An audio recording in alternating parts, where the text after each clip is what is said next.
Hello students, this is power system protection subject and this is lecture number 10 and now it is the time to solve a numerical problem.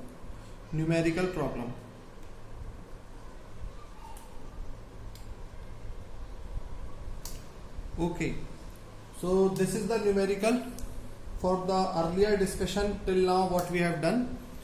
और the numerical कुछ ऐसा है कि एक ये generator है और जनरेटर की जो पोजीशन दी गई है वो कुछ इस तरह से दी गई है कि ये जनरेटर एक ट्रांसफार्मर से कनेक्टेड है and then this transformer is connected to this transmission line, then again we are having a transformer. उसके बाद और आगे बढ़े तो you are having load. This is load. अब ये सिंपल डायग्राम के अलावा और भी कुछ चीजें दी हैं. ये जनरेटर के बारे में शो किया गया है कि this generator is star ground with a neutral impedance Zn और ट्रांसफार्मर की पहली प्राइमरी वाइंडिंग डेल्टा कनेक्टेड है, सेकेंडरी वाइंडिंग स्टार कनेक्टेड है विथ ग्राउंड. तो सेकेंडरी ट्रांसफार्मर है वो आपकी उसकी प्राइमरी आपकी स्टार कनेक्टेड है with neutral impedance ground Zn के साथ, कोई भी इम्पीडेंस होगा ये, और उसकी सेकेंडरी वाइंडिंग डेल्टा कनेक्टेड है. और जो यहाँ पर एक मोटर लगी हुई है, जो लोड है उसको मोटर से रिप्रेजेंट किया गया है और मोटर भी की जो वाइंडिंग है वो है स्टार कनेक्टेड वाइंडिंग और जिसमें जो न्यूट्रल इम्पीडेंस है Zn के साथ. I hope it is visible to you all. और अब ये क्वेश्चन इस तरीके से आया है. रेटिंग्स की बात करें तो जो जनरेटर की जो रेटिंग है वो आपको गिवन है इस क्वेश्चन में 25 MVA. इस क्वेश्चन में बहुत सारी अच्छी अच्छी चीजें क्लियर हो जाएंगी. और वोल्टेज कितने वोल्ट पर ये जनरेटर G जनरेट कर रहा है, 11 किलो वोल्ट पर जनरेटर जनरेट कर रहा है. और इसका खुद का जो इम्पीडेंस है वो है 0.2 पर यूनिट. ओके, उसके बाद हम ट्रांसफार्मर की बात करते हैं. ट्रांसफार्मर ये है हमारा T1. तो T1 की बात करूं तो T1 की जो रेटिंग दी है वो है 30 MVA. देखो ट्रांसफार्मर की रेटिंग चेंज हो गई है और जो वोल्टेज है वो है 10 किलो वोल्ट को ये स्टेप अप करेगा 60 किलो वोल्ट में. और ट्रांसफार्मर का जो रिएक्टेंस है पर यूनिट में वो गिवन है 0.2 पर यूनिट. ये भी आप समझ गए. अब बात करते हैं ट्रांसफार्मर T2 के बारे में क्या गिवन है. This is your transformer T2. T2 की बात करें तो T2 भी गिवन है 30 MVA का ट्रांसफार्मर है. और ऑब्वियसली अब ये स्टेप डाउन ट्रांसफॉर्म होगा तो 60 किलो वोल्ट जो आ रहा है उसको ये कन्वर्ट कर रहा है कितने में, 10 किलो वोल्ट में. और इसका भी जो रिएक्टेंस है वो है 0.2 पर यूनिट. अब हम बात करते हैं फाइनली जो मोटर कनेक्टेड है वो मोटर क्या रेटिंग की है. तो मोटर की जो रेटिंग है वो है 15 MVA और 10 किलो वोल्ट इसको वोल्टेज मिलेगा. और इसका जो रिएक्टेंस है वो गिवन है आपको कितना, 0.25 पर यूनिट. अब लास्ट में एक ही कंपोनेंट रह गया है ये मेरा, वो ट्रांसमिशन लाइन. अगर मैं ट्रांसमिशन लाइन की बात करूं तो ट्रांसमिशन लाइन का जो वैल्यू गिवन है उसमें XS यानी कि सेल्फ इम्पीडेंस की जो वैल्यू है वो गिवन है. अब की बार पर यूनिट में नहीं है गिवन, वो ओम्स में गिवन है. XS इक्वल टू 100 ओम्स और mutual component of reactance XM जो गिवन है वो है 20 ओम्स. तो इससे आप पिछले वीडियो में आपको याद होगा कि XS और XM या ZS और ZM अगर गिवन है तो हम कैसे पर यूनिट वो जीरो सीक्वेंस और पॉजिटिव और नेगेटिव सीक्वेंस बना सकते हैं. तो ये डेटा पांचों कंपोनेंट का आपको, इन पांचों कंपोनेंट का ये डेटा आपको गिवन है. क्वेश्चन ही अपने आप में एक बड़ा क्वेश्चन है और आपको इसमें draw draw positive, negative and zero sequence components. ये आपको करना है सॉल्व। पॉजिटिव, नेगेटिव और जीरो सीक्वेंस को आपको निकालना है। तो सबसे पहले काम तो क्या करते हैं, जब भी हम ऐसा कोई क्वेश्चन देखते हैं स्टूडेंट्स, तो आप इसको नोट कर लीजिए इस क्वेश्चन को।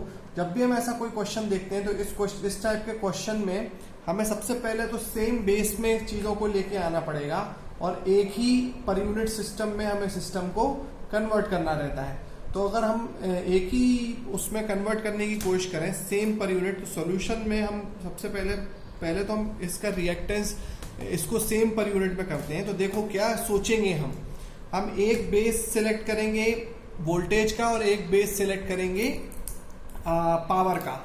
तो पावर की जो रेटिंग है वो 30, 15, 25 ये 4 टाइप के वेरिएशन में है। हम 100 ले सकते हैं चाहे तो, हम न्यू कोई भी एक बेस मान सकते हैं, लेकिन हम सबसे बड़ा वैल्यू जो होता है उसको ले लेते हैं, उससे कैलकुलेशन इजी हो जाती है। हम छोटा भी ले सकते हैं, नया भी ले सकते हैं। तो सिलेक्टिंग बेस वैल्यू, सिलेक्टिंग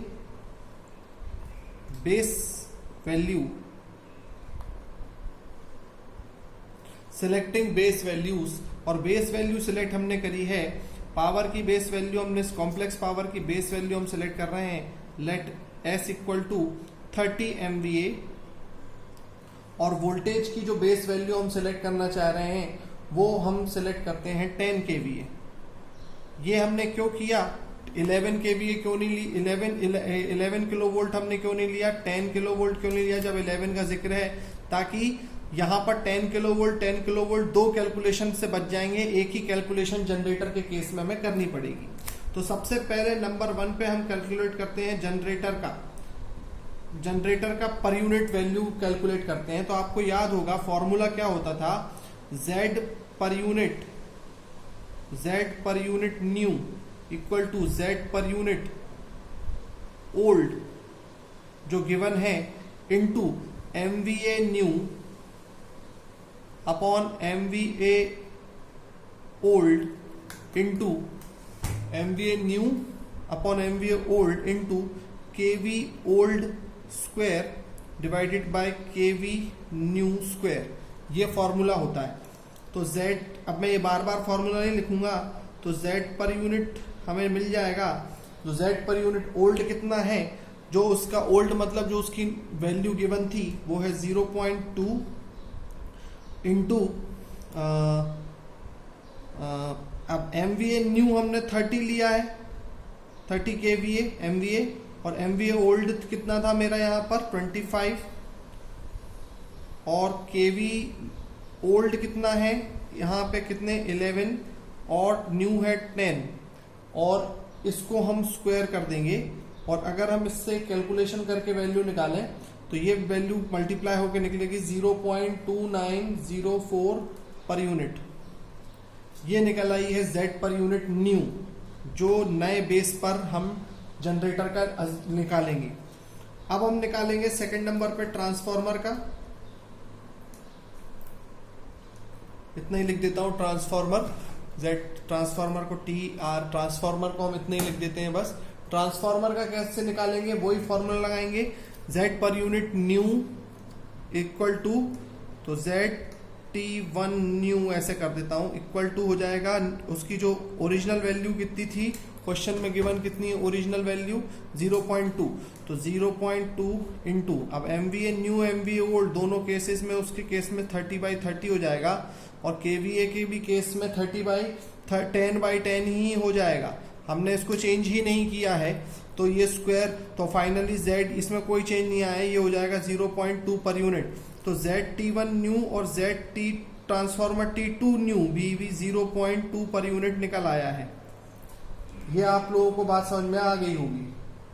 अब हमें क्या करना है, अब हम तीसरा कंपोनेंट भी सॉल्व करेंगे, और वो है तीसरा कंपोनेंट, पहले मोटर ले लेते हैं। तो मोटर का हम कैसे निकालेंगे, मोटर का कंपोनेंट कैसे निकलेगा, मोटर का कंपोनेंट भी ऐसे निकलेगा। तो Z motor new in per unit क्या होगा, Z motor new in per unit, तो उसकी ओल्ड वैल्यू कितनी है 0.25, तो तो 0.25 इंटू उसका MVA कितना दिया था 15, तो MVA न्यू है मेरा 30, MVA ओल्ड उसका जो था 15, हम 30 पे निकाल रहे हैं। KV वो है 10 पर और हमने भी 10 लिया है, तो 10/10 द होल स्क्वायर कर देंगे। तो यहाँ पर हमें थोड़ा सा चेंज मिलेगा, 2 टाइम्स मिल जाएगा, तो ये हो जाएगा 0.5 पर यूनिट। तो इस तरीके से हमने 3 पर यूनिट वैल्यूज निकाल ली हैं। अब हम निकालेंगे आपका ये ट्रांसमिशन लाइन का, तब तक आप इसको नोट कर लीजिए। तो ट्रांसमिशन लाइन का XS और वो ओम्स में गिवन है, तो इसको मैं अब मिटा रहा हूं। इसको मैंने एक पेपर पे लिख लिया है ताकि मैं अब इसे सॉल्व करते समय यूज कर सकूं। तो ये थोड़ा बड़ा क्वेश्चन है, गेट में क्या आएगा वो भी मैं आपको बताऊंगा। यहां तक ये जो इतना लंबा नहीं पूछते गेट में, कोई एक पर्टिकुलर चीज का पर यूनिट सिस्टम आपको निकालने आ सकता है, मतलब फॉर्मूला बेस्ड। तो एक फॉर्मूला बेस्ड आपने 3 जगहों पे इंप्लीमेंट करके देख लिया, जनरेटर का, मोटर का और ट्रांसफार्मर का। अब हम बात करते हैं, चौथा कंपोनेंट है हमारा ट्रांसमिशन लाइन। चौथा कंपोनेंट है हमारा ट्रांसमिशन लाइन। देखो स्टूडेंट्स, इस क्वेश्चन में अभी तक हम वो तो कर ही नहीं रहे जो हमने अभी पिछले 3-4 लेक्चरों में पढ़ाई करी है।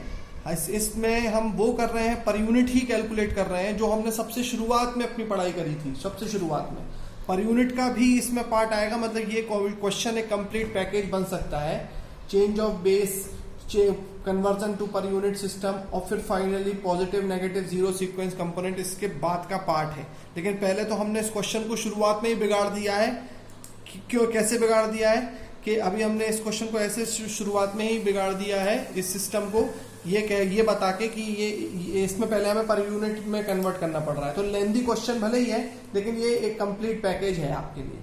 तो अब ट्रांसमिशन लाइन में XS आपको गिवन है कितना, XS आपको गिवन है 100 ओम्स। अब देखो ये ओम्स में गिवन है, और XM आपको गिवन है कितना 20 ओम्स। अब देखो ये भी ओम्स में गिवन है।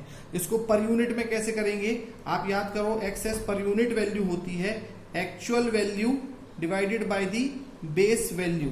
अब बेस वैल्यू क्या होगी, बेस वैल्यू क्या होगी आप याद करो, हमेशा मैंने बोला है एक फॉर्मूला याद करो, V²/R इक्वल टू पावर होता है, और जब भी हम बेस वैल्यू P और V लेते हैं तो R की वैल्यू होती है V²/P। तो ये फॉर्मूला आपको याद रखना है। तो V²/P से हम उस जगह का बेस सिस्टम निकाल सकते हैं।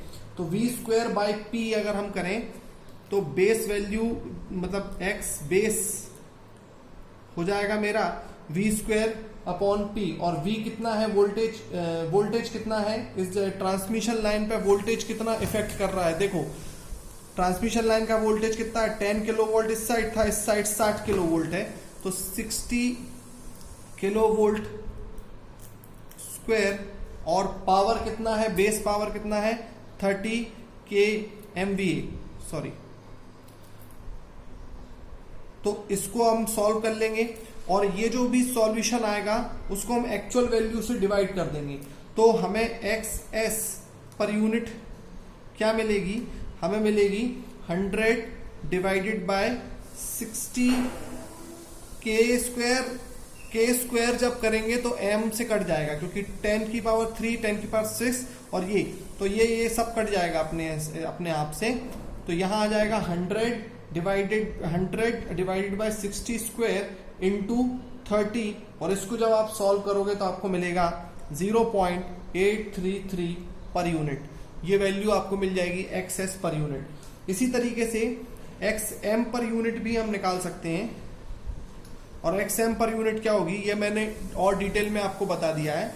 XM पर यूनिट क्या होगी, अब डायरेक्ट फॉर्मूला लगा देंगे, 20 into power divide by voltage square 60 square into 30, तो ये हो जाएगा आपका 0.167 पर यूनिट। तो अभी आपने सारी की सारी चीजों की वैल्यू पर यूनिट में निकाल ली है। ये आपने सिर्फ अभी औपचारिकता करी है क्वेश्चन की पुरानी, आप लेकिन फिर भी बहुत कुछ सीख गए हो इसमें।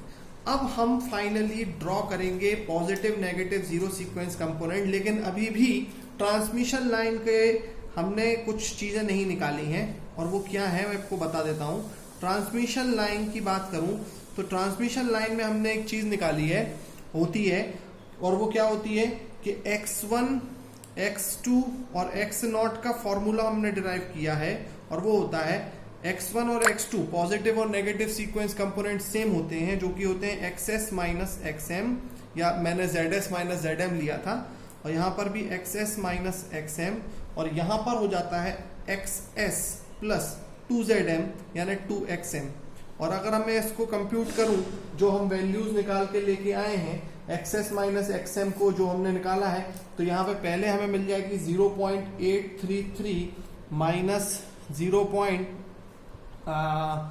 कितना निकाला है 167, तो इसको सॉल्व करके मिल जाएगा 0.666। इसी प्रकार ये भी मिल जाएगा, सेम वैल्यू आएगी ना 666 पर यूनिट। मतलब ये क्या है, ये क्या है, ये ओम्स में था, लेकिन अब ये चीज क्या निकली है, ये पॉजिटिव कंपोनेंट, नेगेटिव कंपोनेंट और जीरो सीक्वेंस कंपोनेंट। आपको बात समझ में आ गई। अब हमें ये इसको आप यहाँ पर सॉल्व कर सकते हैं। जीरो सीक्वेंस कंपोनेंट को जब आप सॉल्व करके निकालने की कोशिश करेंगे तो जीरो सीक्वेंस कंपोनेंट ऐड हो जाएगा 2 टाइम्स होके एक्सेस से, तो 1.167 आ जाएगा। कुछ अगर मैंने कैलकुलेशन मिस्टेक करी है, क्योंकि मैंने पेपर में करी है, तो आप उसको एक बार चेक कर लीजिएगा। फाइनली ये 3 वैल्यूज अभी हमारे सामने आ गई। अब हम देखो स्टूडेंट्स, हमने इस क्वेश्चन में एक चीज तो बहुत अच्छे तरीके से सीख ही ली है, पर यूनिट कन्वर्जन और वगैरह वगैरह। अब आप बताओ कि मैंने ट्रांसमिशन लाइन में ही क्यों आपको पॉजिटिव, नेगेटिव और जीरो सीक्वेंस कंपोनेंट सिखाया, जनरेटर का पॉजिटिव, ट्रांसफार्मर का और लोड का क्यों नहीं बताया?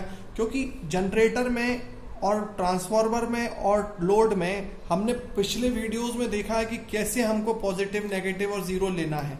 जनरेटर के केस में पॉजिटिव और नेगेटिव सेम होता है, और जनरेटर के केस में अगर स्टार ग्राउंड हो तभी जीरो सीक्वेंस कंपोनेंट होगा, वरना नहीं होगा।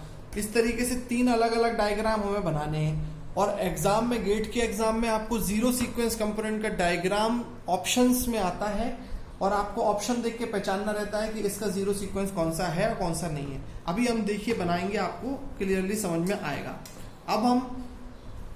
अब जैसे हम यहां पर क्या करने वाले हैं, सबसे पहला हम स्टेप करेंगे पॉजिटिव सीक्वेंस कंपोनेंट का डायग्राम। पॉजिटिव सीक्वेंस कंपोनेंट, अब बताओ, सोच के बताओ, पॉजिटिव सीक्वेंस कंपोनेंट में न्यूट्रल करंट जो हुआ करता था, नहीं हुआ करता था, हम नहीं लेंगे। न्यूट्रल इंपीडेंस नहीं लेते हैं, तो पॉजिटिव में नहीं लेंगे। वो अकेला न्यूट्रल कंपोनेंट का में आता, जीरो में आ रहा था, आप पुराने वीडियोस में चेक करिएगा। अब हम इसका पॉजिटिव सीक्वेंस कैसे बनाएंगे, देखिए हम क्या करेंगे, हम लेंगे एक कॉइल, और ये है हमारा जनरेटर। तो ये है यहाँ पर ये पॉजिटिव सीक्वेंस इंपीडेंस हो जाएगा जो हमने निकाला था, और वो कितना निकाला था, 0.2904। ठीक है। अब हम आगे बढ़े, ट्रांसफार्मर के पास जाते हैं। तो जैसे हम ट्रांसफार्मर के पास जाएंगे तो ट्रांसफार्मर का हमने इंपीडेंस निकाला था, याद करो। ट्रांसफार्मर का ये पॉजिटिव सीक्वेंस में कोई चेंज नहीं आता था। जो स्टार डेल्टा, ये जो स्टार और डेल्टा, ये सारी कहानियां जो गिवन है, ये काय के लिए गिवन है, जीरो सीक्वेंस के लिए। इसमें हम डायरेक्टली ट्रांसफार्मर का इंपीडेंस ले लेंगे, और जिसकी वैल्यू आ गई J0.24। और फिर हम पहुंचे ट्रांसमिशन लाइन के पॉजिटिव सीक्वेंस पे, XS माइनस XM जो हमने किया था वो कितनी थी, 0.666 पर यूनिट। और ये भी है J, पर यूनिट हटा देता हूँ, J 0.666 लिखा रहने देता हूँ। फिर ट्रांसफार्मर T2 था जिसकी वैल्यू है J 0.2। उसके बाद हमारा लोड है, तो लोड में क्या आ जाएगा, लोड में हमारा लोड का पॉजिटिव J 0.5 पर यूनिट, और साथ में आ गई ये मोटर, और ये बन गया हमारा पॉजिटिव सीक्वेंस डायग्राम। और यही डायग्राम पॉजिटिव भी होता है स्टूडेंट, यही डायग्राम नेचुरली हमेशा यही डायग्राम होता है। मतलब ये एक नेचुरल डायग्राम है। जब भी कोई एसिमेट्रिकल फॉल्ट नहीं होगा, कोई सिर्फ सिमेट्रिकल फॉल्ट होंगे, या हम कोई फॉल्ट एनालिसिस नहीं कर रहे हैं, कभी हमसे कोई कह रहा है कि रिएक्टेंस डायग्राम बना के बताओ किसी भी सिस्टम का, तो हम यही बनाएंगे, हमें यही फॉलो करना है। This is the fixed diagram students, लेकिन हम अब पढ़ रहे हैं फॉल्ट एनालिसिस, और अगर फॉल्ट एनालिसिस में एसिमेट्रिकल फॉल्ट होता है तो there will be a generation of zero sequence also and और नेगेटिव सीक्वेंस आल्सो। तो दो और डायग्राम से हमें जूझना पड़ता है। तो जो दो और डायग्राम है वो क्या होंगे, जनरेटर का क्या होगा, ट्रांसफार्मर का क्या होगा, ट्रांसमिशन लाइन का क्या होगा, इस पूरे एरिया में क्या क्या बदलाव आ जाएगा वो बताना है। तो देखो, positive sequence diagram is the complete diagram, complete package for your studies when the system is normal. और अगर सिस्टम इज नॉट नॉर्मल, ये जनरेटर था मेरा और ये ई मोटर है मेरा, और अगर सिस्टम इज नॉट नॉर्मल तो ये तो पॉजिटिव हो गया, ये सही हो गया। अब नेगेटिव क्या होता है, नेगेटिव में ध्यान रखना कभी भी जनरेटर नहीं रहेगा। आपको याद होगा तो मैंने बताया था जनरेटर एक ही सीक्वेंस में घूमता है, तो बस just connect it like this, this is your negative sequence diagram. और नेगेटिव सीक्वेंस डायग्राम के मतलब उसमें और कुछ भी नहीं करना है, सिर्फ इंपीडेंसेस आ जाते हैं। और एक बार इंपीडेंसेस वैल्यूज आ गई हैं, अब आपको लास्ट में अब आपको थर्ड नंबर पे बनाना है ये वाला जो डायग्राम है, इसको करेक्ट कर लेता हूं। This is your negative sequence component diagram, है ना, impedance diagram, impedance.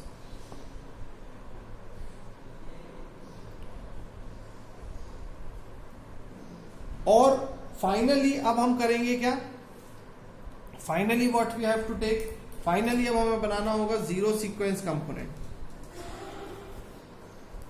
Now we will take zero sequence component.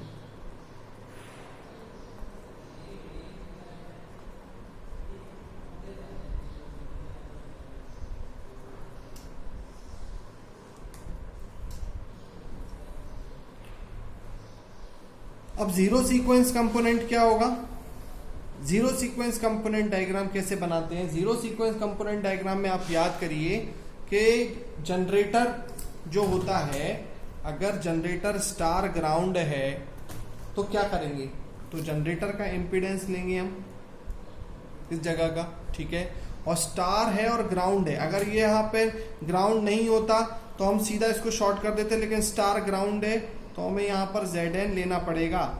This is Zn, और ये हम ले लेंगे Zn, लेकिन अकेला Zn लेते हैं क्या, नहीं, 3 टाइम्स Zn। और इम्पीडेंस कितना है, इम्पीडेंस था उसका 0.2904 पर यूनिट। अब हम आगे बढ़ेंगे, जब हम आगे बढ़ते हैं तो देखो अब क्या आ रहा है मेरा ट्रांसफार्मर। ट्रांसफार्मर के लिए देखते हैं, देखो क्या होता है ट्रांसफार्मर। मैंने आपको एक स्विच बताया था कि ट्रांसफार्मर का बिहेवियर कैसे होता है। ट्रांसफार्मर का ये है सर्किट डायग्राम, ये है ट्रांसफार्मर का सर्किट डायग्राम कि ट्रांसफार्मर में यहाँ प्राइमरी साइड के 2 स्विच हैं, यहाँ सेकेंडरी। अगर ट्रांसफार्मर डेल्टा कनेक्टेड है तो ये वाली साइड तो कर दिया अपन ने ओपन, क्योंकि ये स्टार नहीं है, और ये वाली जो जगह है इसको कर दिया हमने शॉर्ट, इस तरह से।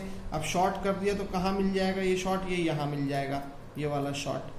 और अब सेकेंडरी साइड आओ, सेकेंडरी साइड पे डेल्टा नहीं है, तो डेल्टा मतलब अब ये वाली जगह पे हम कुछ नहीं करेंगे।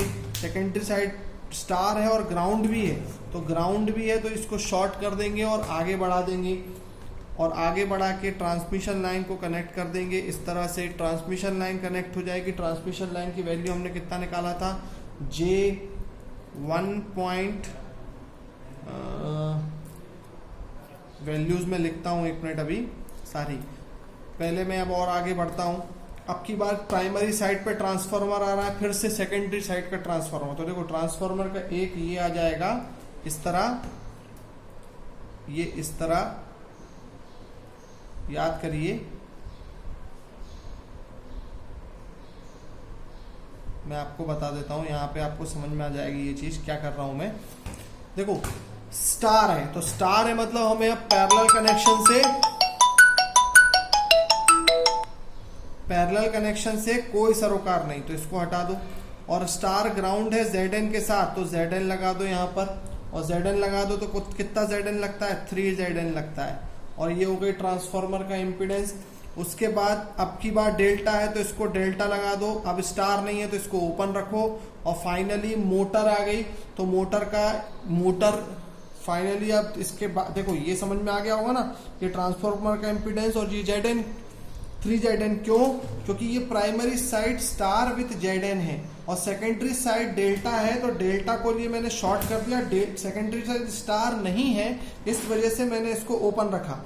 अब ये ओपन हो गया। अब आगे मोटर है, तो motor star ground with Zn है, तो स्टार ग्राउंड विथ Zn है, तो 3Zn यहाँ आ जाएगा और यहाँ पर मोटर का इम्पीडेंस आ जाएगा, या इसको ऊपर कर दो या नीचे कर दो, एक ही बात है। ये थी आपकी J0.5। आई होप आपको ये सब चीजें समझ में आ रही हैं। अब ट्रांसफार्मर का जो नेचुरल इम्पीडेंस था वो कितना है, J0.2 था, ये J0.2 था। और ट्रांसमिशन लाइन जो थी, ट्रांसमिशन लाइन का देखो याद करो, जीरो सीक्वेंस कंपोनेंट क्या निकाला था आपने, XS + 2XM, तो ये वैल्यू निकली थी J1.167 per unit. This is also per unit, this is also per unit, everything is per unit. और अगर Zn की वैल्यू होती तो हम यहाँ लिख देते। तो अब ये आपको जो डायग्राम मिल रहा है, this is my zero sequence component. Students, अगर कई बार ऐसा डायग्राम, ये ऑप्शन ए ऑप्शन है, अगर मान लीजिए ये क्वेश्चन आया और आपको जीरो सीक्वेंस कंपोनेंट आइडेंटिफाई करना है, तो ये आपको डायग्राम में ऑप्शन ए शो होगा। हो सकता है ऑप्शन बी ऐसा हो सकता है ऑप्शन बी ऐसा हो, यहां अकेला Zn लिखा हो और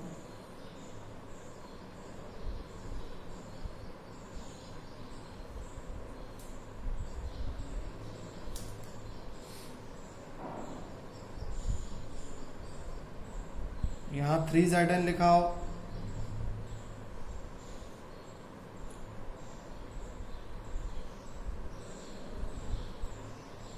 यहाँ पर भी 3Zn लिखा हो, यहाँ J0.5 लिखा हो, सब कुछ सेम हो, सारे की सारी वैल्यूज सेम कर देता हूँ मैं, 0.2904 और J0.2 और ये J1.167 और ये J0.2, ये सब कुछ सेम हो, लेकिन सिर्फ यहाँ Zn लिखा है।